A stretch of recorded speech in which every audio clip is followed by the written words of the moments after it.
since over the last year. But what we've decided to do, again, given that we're closer to the launch of the tool, is really breaking these out into two different types of sessions. So we have a foundational session the last Thursday of every month, where you can come and learn about the Insight Suite, how to use it, what new tools and new features and functionality, and get a quick sense of how to actually use those new features.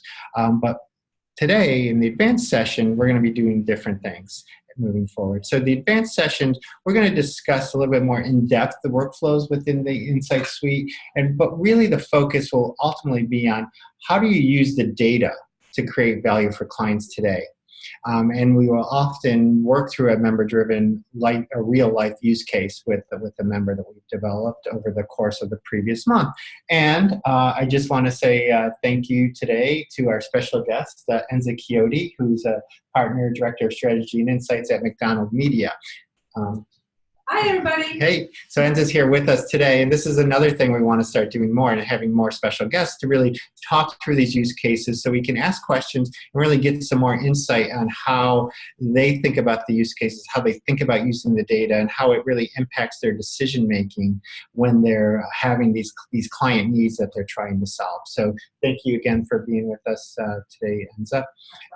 And just a friendly reminder, I always make sure I want to say this. So we are still in the beta phase with the Insight Suite, and during that beta phase, it is still for non-commercial use. So the data, the impressions are for non-commercial use, really to really understand, look at the impression data and that kind of stuff. You can still use it to guide decision making. So if you want to understand what types of inventory may be great or efficient at reaching a certain target, it's really helpful for that, but you shouldn't be using the impression data from the Insight Suite just yet.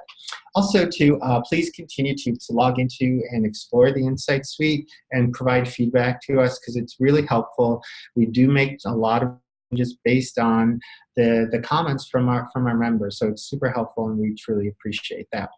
While we're not going to spend ton of time in the Insight Suite itself today, again, because we said we want to talk about the data and how you're using the data and how it's impacting decision making. I still want to make sure everybody's aware of the features updates, because we're going to continue to improve the usability of the Insight Suite. More features and functionality will come out monthly.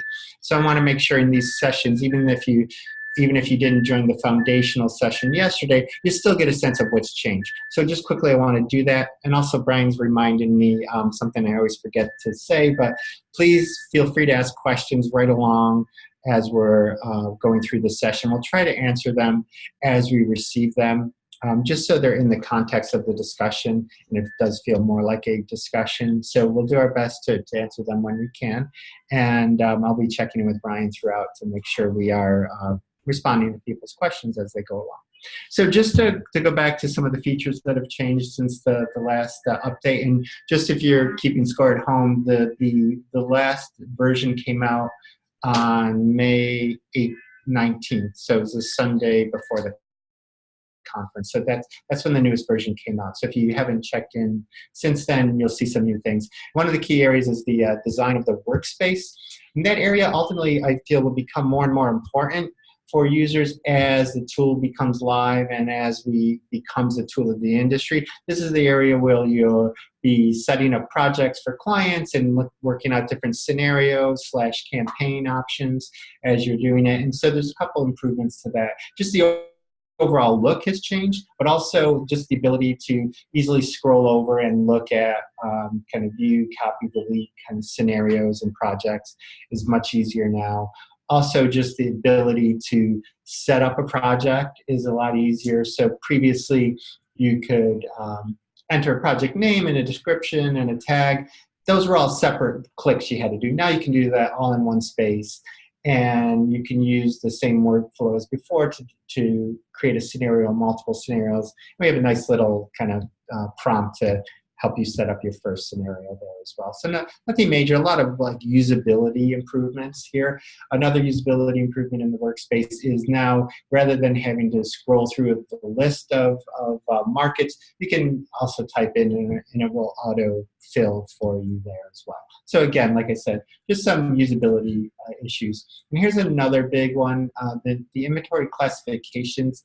If you joined in April, you know that the way that we were classifying inventory changed slightly. So thinking about them as roadside versus place-based, obviously as more and more different types of auditing come up, you'll see different categories there. And the digital versus non-digital, that was a feature that was there, then got taken away for a little bit, but that's back. But also now thinking about how we categorize into freestanding, which is all your bigger media, your posters, bulletins, digital bulletins, etc., digital posters, and then your furniture, so your transit shelters, your benches, your kiosks, as well as exterior walls. So those are the three broad categories: freestanding, furniture, and exteriors, and then the subcategories underneath. So just a slightly different way of looking at it, but again, I think you'll find all your familiar names of inventory underneath and the sub lists below that. And then another thing that's back is the plant unit ID in the right rail. As you look and filter inventory, the plant unit ID is back in there as well, because I know that's important a lot of times, as well as the geopath ID. And then the customization capabilities for the maps is improving all the time. So previously you could choose between one or two different icons. Now there's multiple icons, and you could always change the color of those. So again, makes the map more customizable for your clients as you're building them. And another thing as well, with the map, you can also now add the inventory geopath panel IDs or the plant IDs to them. This was something I know a lot of our members had been asking for, so I'm excited and glad that it's finally here in the tool. So this, I think, will be a nice feature for everybody. So without further ado, want to check with Brian, any questions? Cool. Okay, cool. So as we get into the use case, definitely feel free to ask questions. So in case you missed it, this use case that we're going to do today is actually, we originally did it with Bobby Gorzakowski. He reached out in April, and we worked on one together. Bobby's with Outfront, as you can see here on the right side. But it was from a media owner perspective, right? As Enza and I were talking a couple weeks ago, we're like, wouldn't it be great to do this from the agency side perspective, so everybody could see and we could have both sides of the same use case. So if you missed it and want to watch it, you can check it out at geopath.org in our Geek Out section. And again, I'll show you where that is after the session is over. I'll just make sure everybody knows where you can get it. But today we want to talk about it from an agency perspective. So just to give the lay of the land of the use case. So the use case is with Electronic Arts, right? So there's a battle royale game called Apex Legends that came out in early February. And if you know anything about these types of games, it definitely competes with Fortnite, which everybody's aware of. I think definitely my kids are very aware of that game.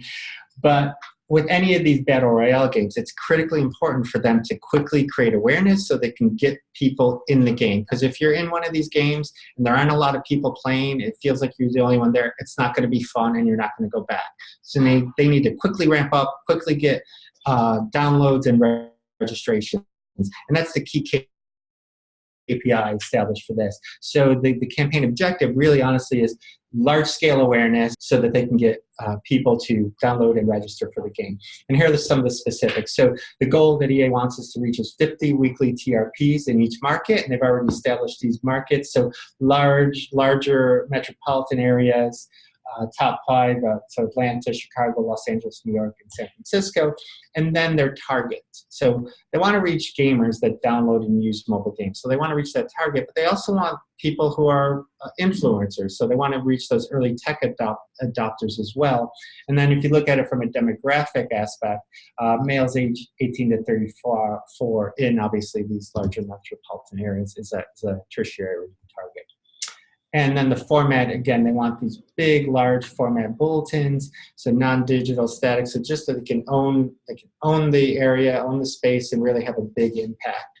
So just setting up, that's the use case, and I just want to hand it off and kind of chat with Enza a bit about it. So when you get this, right, you get this from a client, what's your first steps? What's some of the first things you're doing with the use case, like with a project like this? I mean, the first thing that we would start to evaluate is whether we think the 50 weekly TRPs in the markets that they've established is sufficient. So we're going to make the assumption that we think it's sufficient.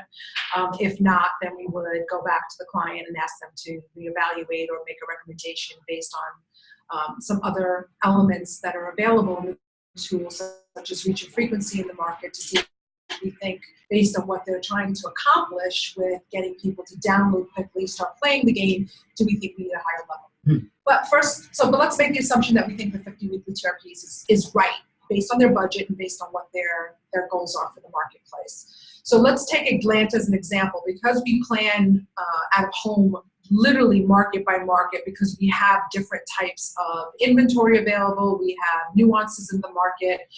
We will look at each individual market separately to understand how is the best way to achieve those 50 weekly TRPs. So in this case study, what we're going to do today is we're going to focus on just the Atlanta market as an example to kind of break it down, what our steps are and how we get to it. The target audience is really important here. We're now moving forward with these behavioral audiences, more characteristic-based audiences.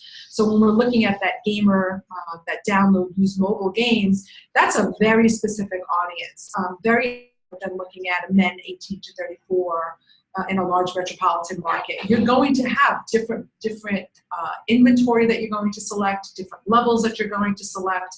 So it's really important that we understand where these gamers are and what units really will do well against it. So we're going to craft the RFP to the media operators that emphasize that primary target for them. So how do you, I was in the Insight Suite the other day looking at this, and when I look at gamers, there's a lot of different gamer type of audiences. So how do you ensure, with all the new audiences available, that you're getting an apples to apples comparison from the operators that you reach out to? So there's actually two questions and not one question. The second part of the question, how are we ensuring that we are going to get apples to apples so that everyone is using the same universe space? I mean, you guys at some point may have heard me always talk about universe, and how important that is. So we would make sure that we, as MacDonald Media, identify for the media operators the exact target audience that we're looking for. So the suggestion would be on my part would be to go into the Insight Suites, make sure that you pick one of those available characteristics or behavioral audiences that are available, and then you have to let the media company know that's what you want your information against. So that's on the planner buyer to make sure that we clearly establish which audience it is, clearly define it, clearly lay it out, so that the operators will then pull the information against that audience. I think the other question that's wrapped up in what you were asking is, you're right, when you go into the Insight Suites, the beauty of it is that you have thousands of audiences in there right now. So when you pull up something like gamers, there's, I think, 10 or 12, but there's quite a few of them that you could select. So it really becomes important that when you look at it, that you understand which one you're selecting.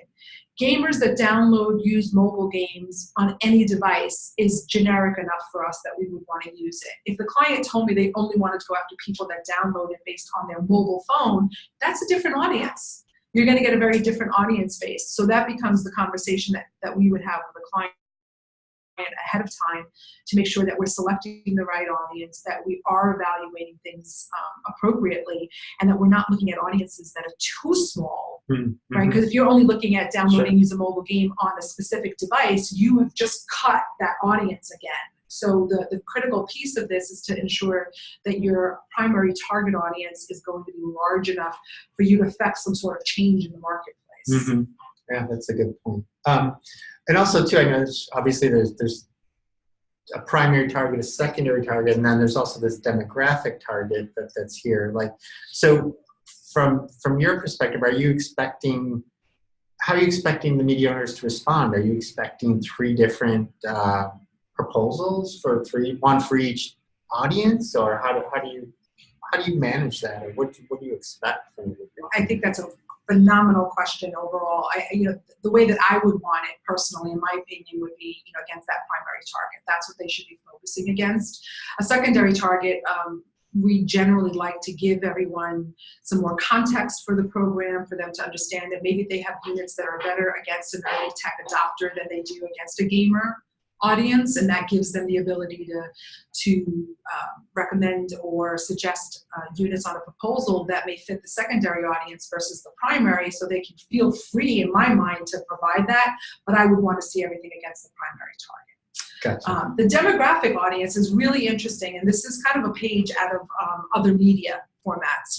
When I used to be on the general planning side and planning for TV or planning for radio, not so much the online pieces, or in the good old days, the print world, you really always bought against a demographic audience, because when you're dealing with a primary target of gamers that download and use a mobile game, that's going to be a very small percentage of an audience in a market. So like in Atlanta, it could be as high as 40%, but it could be as low as 10%, depending on what you're looking at.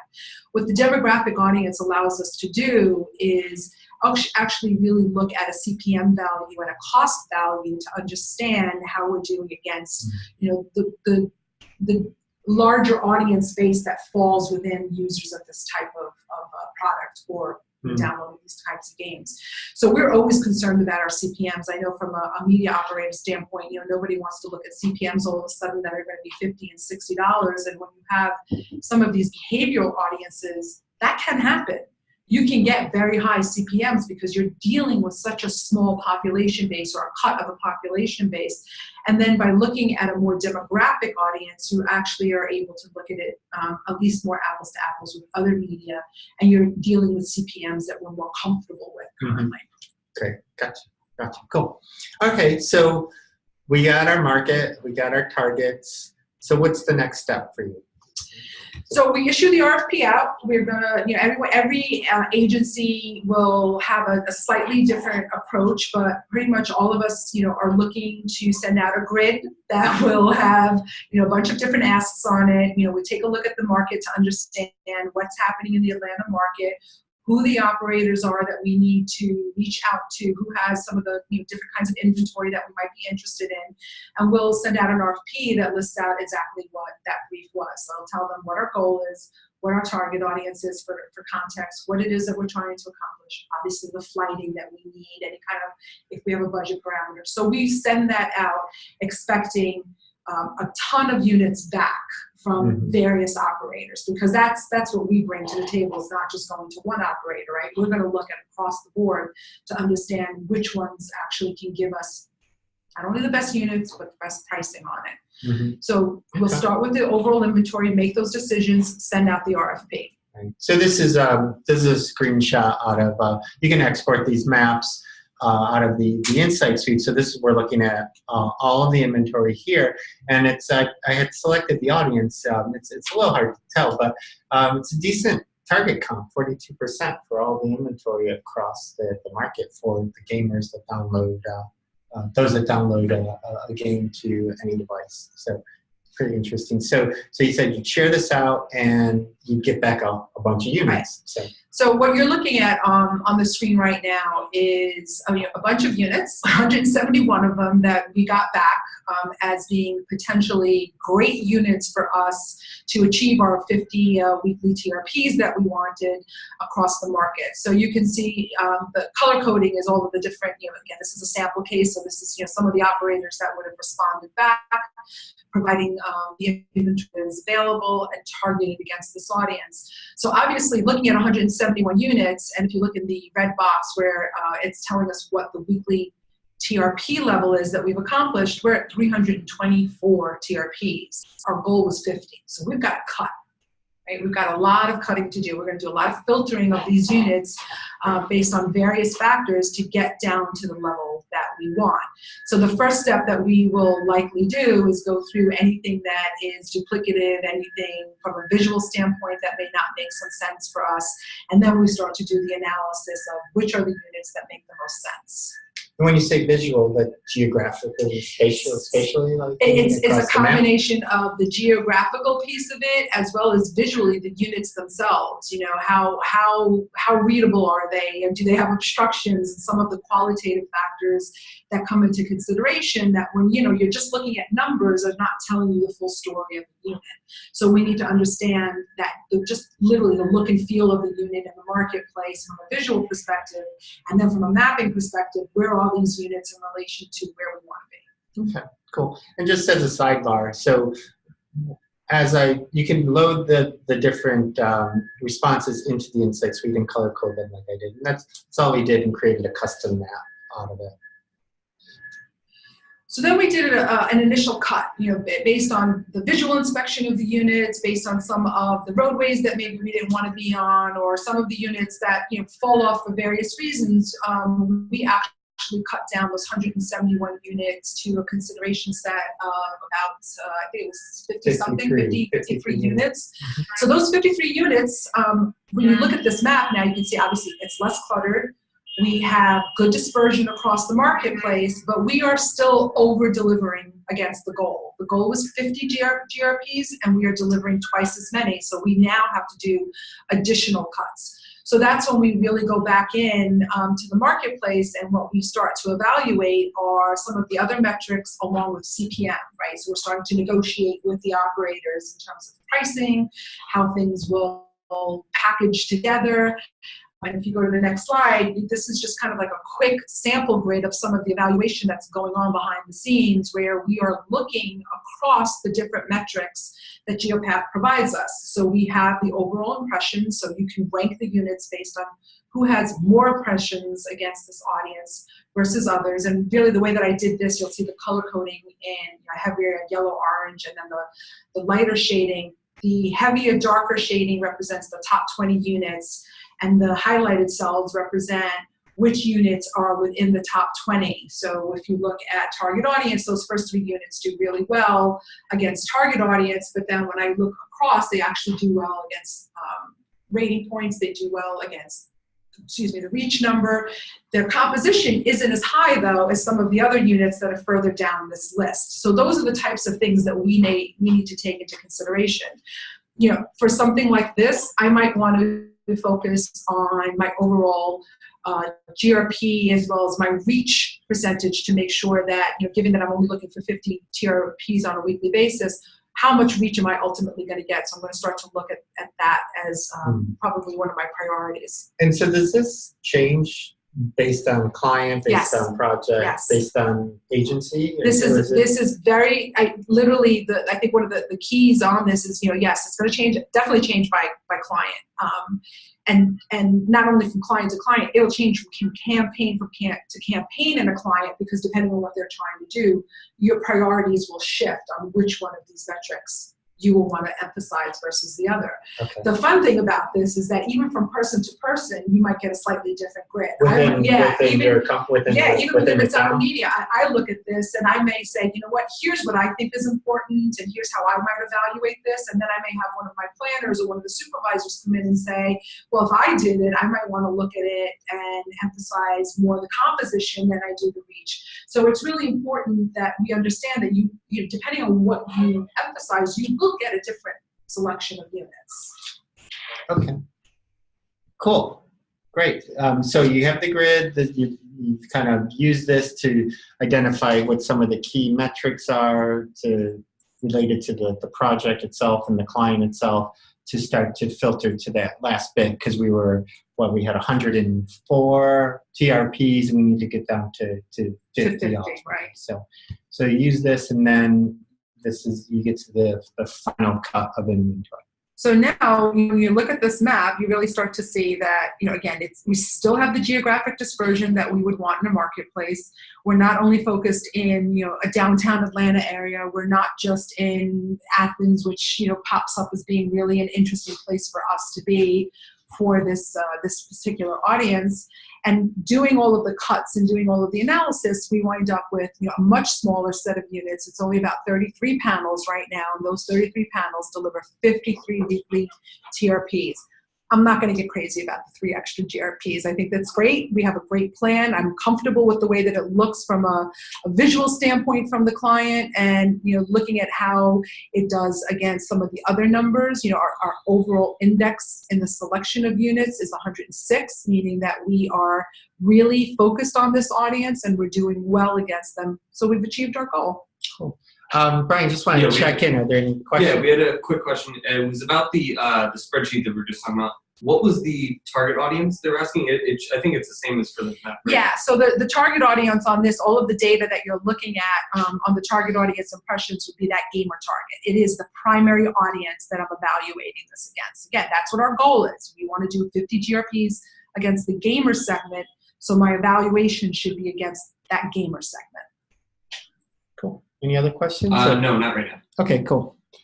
Cool. So then this was the final cut of the inventory. So you said you got it down to 33, over delivering a little bit, but that's great.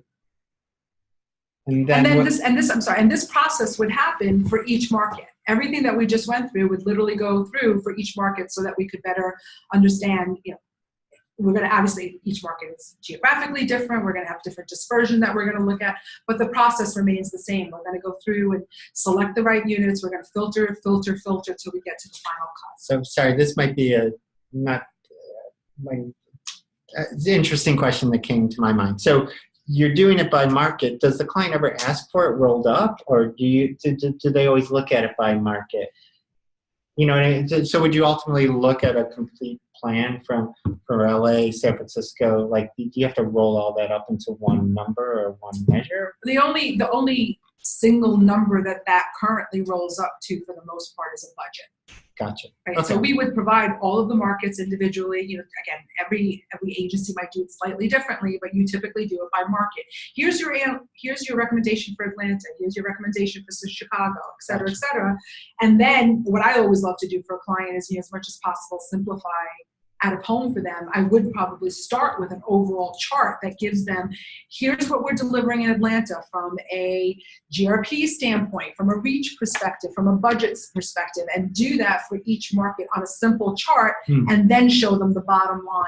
Okay. How many total impressions are we buying? How much dollars are we spending behind it? There is the functionality of theoretically combining the markets and doing an overall reach against the United States, but that's a whole different conversation and much more complicated. Okay. All right. Cool. All right. So this is the target against the gamers, right? The people who download. But there was a secondary target, right? Right. So remember what I said earlier. Scott's question was about, so how do you use the primary and how do you use the secondary target? And the main thing that, again, for us, what we would want to do is I would always want to double check against that secondary target to make sure that I'm still delivering a good amount of impressions or a good amount of TRPs against that audience. I didn't make my selection necessarily based on that. And this is for this particular example. I don't want to confuse anyone, but some instances we might have to do both audiences at the same time in terms of evaluation. But in this case, to simplify it, all I'm doing is my primary audience is really important. I've delivered my 50 points that I wanted. Now I'm going to make sure that I'm delivering against that secondary target. And looking at it, it does. It delivers, perfectly. It delivers against, delivers 55 TRPs against that early adopter segment. What if this had been lower? That's what I was just going to ask. Right. What if it was like 45? Would you add units or would you not? It will be definitely kind of like a plus or minus. 45, I don't know if I would play around with it so much because I'm still pretty close and I'm over-delivering on the other units. I might want to swap out a unit or two. If there's a significant difference, I need to rethink the whole plan. Right? If this all of a sudden had gone down to, let's just say for the sake of argument, 30 points, 35 points, 40 points, I would then go back and start to evaluate the units against the secondary target to see, could I find units that do well against both segments? Mm-hmm. So it could be, it's like a puzzle, right? You're pulling things in and out to try to make it work. Okay. Question? Yeah, a couple questions. One was actually about the data itself and about the grid that we're using, all that. And it was, can you pull this spreadsheet out of the system, or is it something that Enza created? And there's a little bit of both. If you actually look at this over here on the screenshot right here, say these units are the ones that you want to evaluate, that Save As drop-down on the right-hand side, you can export to CSV and bring it into Excel that way, right there. And it's you know, some color coding manipulation on your end as well. Right. So, and then this one, we can come back to this. I just want to read real quick. Okay, cool. Just as Brian's doing that, and just any questions you have about the usability, we're definitely happy to answer them as well. If you ever have questions on how to use the tool itself, we can set up trainings for your organizations. We can also like you can tune into or go back and rewatch any of the foundational webinars that we're going to be doing, because that's where we're going to be talking about a lot of the actual how-tos within the tool itself. So cool. So so this one, we looked at it. We got that secondary audience. We know we're doing good on it. Actually, just real quick before a couple questions. Okay, a couple more questions. So this one says, as an operator, we pitch TRP based on what we can offer. An agency then decides the operator and locations they want to choose that makes sense for the market. So basically, they're asking, so basically a campaign could conceivably be several different vendors for one market. Yes, I mean that to me is one of the most critical things. You know, I think sometimes the confusion is out in the marketplace that when an RFP goes out and we're letting you know that we need 50 weekly TRPs, and then you know I inevitably get the question, I don't think I can deliver that. I don't have enough inventory, or my inventory is very specialized, or my inventory is really targeted in this place. Should I just give you everything? And I'm like, give me what you think makes the most sense. I'm not expecting each operator that I RFP to get to that individual 50, because that's my job. I'm going to figure out which units I want to combine from which operator to come up to that 50 value. So then does that mean if I can ideally reach 35, send it. Don't give me stuff that's maybe not really what I want to get to 50. Give me the 35 that you think are the 35 TRPs that you think are the best, most awesome ones. Right. You know, I know that there's you know a wish that you know you could as an operator that you could deliver the full 50 and that I'm only buying from you, but the reality is that you know if I'm doing my job properly, I need to look across all of the operators in a market and figure out which units give me the dispersion that I need, and then ultimately achieve the metrics that I want. Gotcha. Cool. A couple others, actually. This one's pretty interesting. Geopath can currently stack audience segments. Once that feature is available, would you as the agency planner still want to separate out the audience metrics as done currently in order to focus on primary target segments and then look at the secondaries as a separate comparison? Great question. Thank you, whoever asked that, for reminding me, because I meant to make that point earlier. As we have more functionality and are able to combine audiences, when I'm looking at a primary and a secondary, what I may want to do going into this is do what's called an or statement. I want units that do well against either one of these. I could do an and statement. An and statement means that I want units that do well against both a gamer target and the early adopter. But just remember, when you do those and statements, you are going to wind up combining things that sometimes you're going to have audiences that might be a tad too small. So you're going to have to weigh how you want those audiences added together. But yes, the idea would be to probably, unless it's just a secondary audience is kind of thrown in there this is just more texture for you to consider units and not truly something that I want you to make decisions on. It'll be a standalone, but if I'm looking at this holistically, I could do an or an and statement. And would you let the operators know? Yes. You'll be clear. Yes. We have to about be very clear. As you know, if we are the ones who are if we're leading this project, we have to be very clear with our expectations to the operators. And sometimes that's my biggest fear with the grids in general, is that it doesn't sometimes give you the full context of what the request is. So a brief that goes along with the grid is really important so that I can help my reps understand what my expectation is. It's really critical that we work that way. Gotcha. Cool.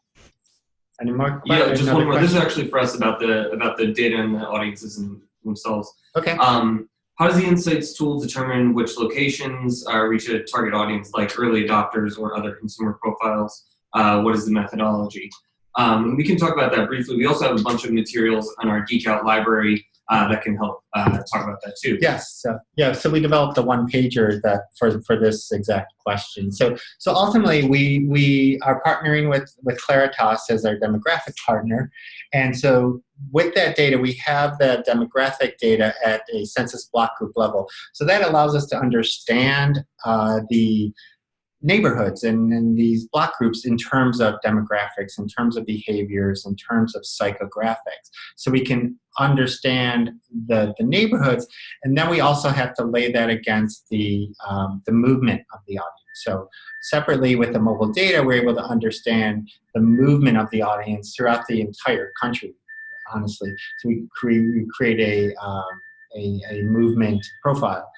And so then we have to understand the movement and how that takes them in front of the inventory, and because of that, we're able to layer in the demographics as as we contextualize that in front of the units themselves. So we're able to understand the people from each neighborhood moving in front of those inventory, and then because we understand the demographics of that neighborhood, we're able to understand proportionally kind of what percent of those people say they've been to a Starbucks in the past 30 days, or been to or have downloaded a game, or a gamer that's downloaded a game past 30 days.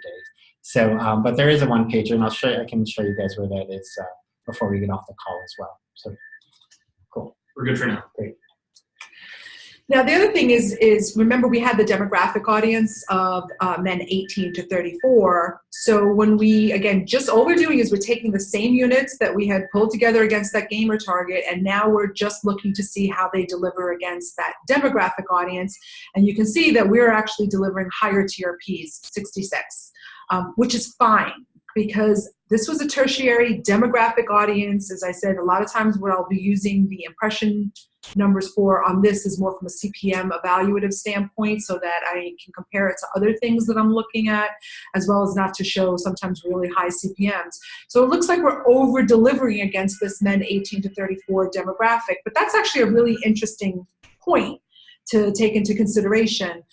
Because if we had started from a men 18 to 34 audience, we would have wound up in a very different place than where we did. So keep this visual of this map in mind as we kind of think about it slightly differently, and really focus more on what if I had started with the way that I can start right now, which is men 18 to 34. Okay? I'm looking for the large metropolitan area, and I have that demographic audience. I did a quick pull of units that ranked really high against that demographic audience, and they are highly, highly concentrated in that upper quadrant of Atlanta, in the actual city proper, and then out in Athens. And why is Athens popping up? There's a university there. So for men and young males, it really shows that that was a core area for us to go into. So it starts to limit what we're looking at, or it could even be more generic because it's just men 18 to 34. But I can deliver my 50 TRPs against that audience. I have a set amount of units that deliver it. But when you compare it to what we did wind up with against the gamer audience, you can see the vast difference. We have more units. We have more dispersion of units. Again, I could have played with that a little bit, but I'm trying to make a point. It's more about the dispersion of units, additional units that came in under consideration because they did better against that behavioral target. Cool. And the other piece of it is when I now look at that demographic selection, so those units that I did select that did really well against men 18 to 34, and now I look at how they did against those same units, how they do against the gamer target. Now what I'm looking at delivering is 30 points, 31 points against the gamer target. So what did I just do to myself? This is what the client really wants to target. Okay? Men 18 to 34 is a generic audience. This is the key audience that they need. If I had bought against the men 18 to 34 demographic, I would be under-delivering. I would not have enough weight in the marketplace against my key audience. And what does that do? That sets us up to fail. We have a client who's interested in out-of-home. We've gone in, we've bought what we think are good units against the demographic audience, but when we're actually out in the marketplace, we're not reaching enough of that gamer target.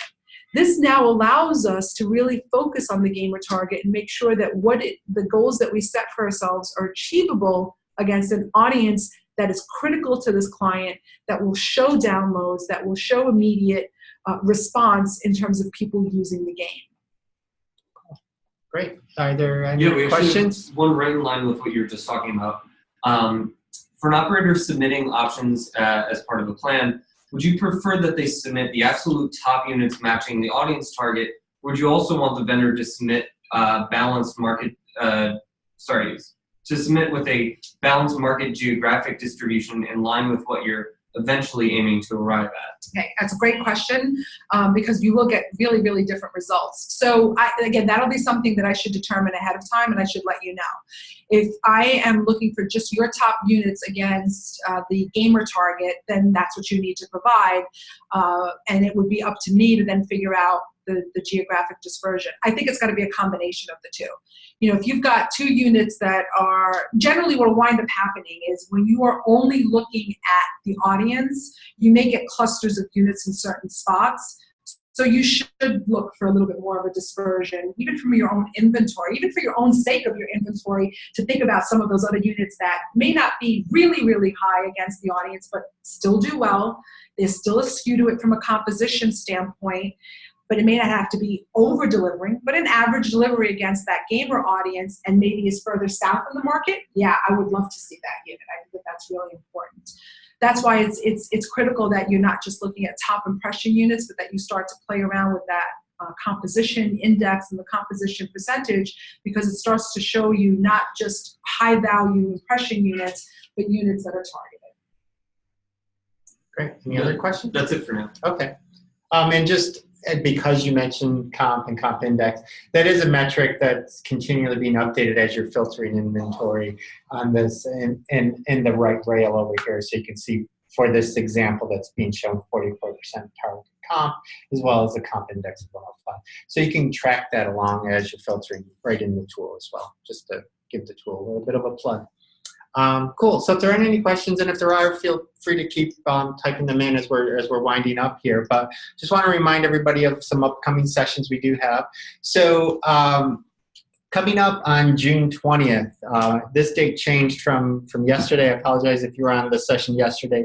We said it was June 20th, so my apologies. It's actually going to be, and I see a mistake here, Thursday, June 20th.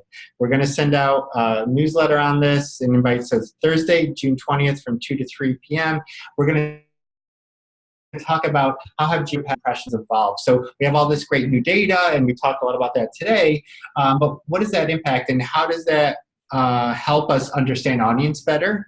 But also, what is the impact to this data and helping us understand traffic counts and understanding vehicle occupancy, understanding pedestrian traffic? So Dylan Maben, SVP of Product, and myself will be on the webinar and really talking about all that and walking through all of that in detail and allowing everybody to ask questions and try to answer anything you have questions on. Also, our next set of Insight training sessions will be on Thursday, June 27th. So that'll be the foundational level. Again, that's where we'll be delving into the tool a little bit more, going through a workflow, helping you understand how to use the different features and functionality. And then the advanced session on Friday from 12 to 1, so the same time, and really working through another member-driven use case. And in case you missed it or missed any of the other ones, you can get to any of our webinars going to our homepage. This is a screenshot. So you go to geopath.org, go to the Geek Out tab, which is highlighted in gray, and just scroll down to the Out of Home Office Hours so you can see any of our more recent ones. And yesterday's and today's session will also be there very soon, and you'll be able to watch those anytime. You can also just go right directly to our YouTube channel on YouTube and watch any of our sessions there as well. I do want to say, if you have a scenario that you'd like us to walk through in an upcoming webinar, we'd love to have you do that. So please just think about that and reach out to us at geekout@geopath.org, or you can reach out to me directly, whatever's easiest, because we'd love to have a whole library of these types of use cases that our members can go to and watch them and really get educated on different things. So I do want to say thank you to everybody for joining today on a Friday. We truly appreciate that. And I know I mentioned during the session that I would show you where to get to the that one pager that I mentioned. So I'm going to just do that really quick. So I'm going to go to geopath.org. Boom. And there's a whole host of materials here. So I want to make sure everybody's aware of them anyway. So Geek Out, go to Geek Out. I'm going to click there, and I'm going to go to the Geek Out library. So I haven't quite logged in, so I'm going to log in. And you can use your login for the same login that gets you into ADS, or the Insight Suite will get you into the Geek Out library. So I'm going to log in here.